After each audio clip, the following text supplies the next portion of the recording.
So today we're looking at this amazing Alligator model by Rebor.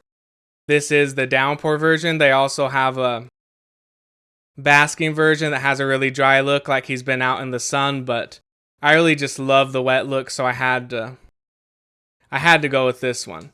And if you're wondering, his jaw does not open. That's always one of the first things I think of with these types of figures. Does his mouth open or not?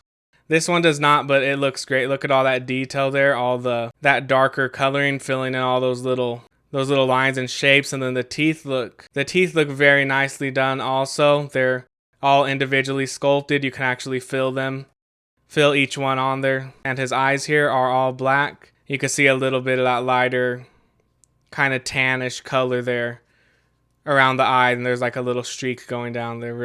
Really beautiful paint job. And yeah, here's the tag I was just showing. It has instructions here on how to attach the tail. So yeah, he comes in two pieces. This is the tail. It's pretty long. This is going to be a huge figure once I get this on. So just like with X Plus Godzilla figures, it says you're supposed to heat up the end of the tail here with a hair dryer, and then once it's soft, you stick this side in.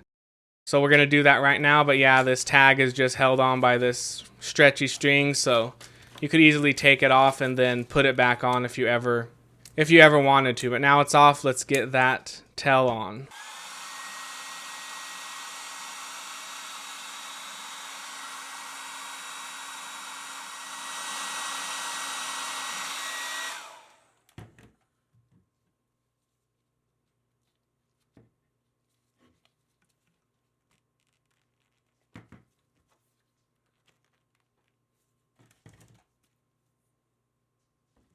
So now that we've got that on, he's much bigger, very long. From snout to tail, he's about 24 inches long.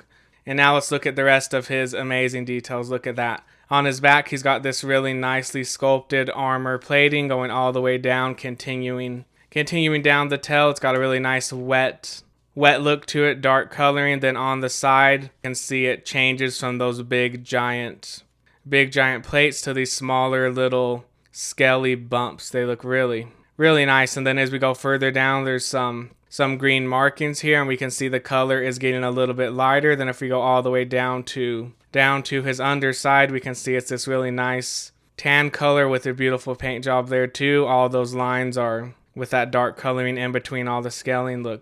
It just looks really nice. Then he's got his big fat neck sack down here. I don't know the correct alligator terminology, so I'm just calling it a neck sack, but it's really big and really nicely detailed also. Then here's the rest of the detail on the bottom of the mouth. Just looks really nice. Then the bottom of his feet too, they're just full of detail. Every inch of this thing is full of detail. He's really realistic looking, very impressive thing. Then right here down on his belly, there's another spot where it gets a little bit darker. Then the scales kind of shrink down, get really small here, and then right here where the tail connects, it switches again. This time they're kind of going in a different direction than the ones on his belly. You can see those are going like that. These ones are going the other way.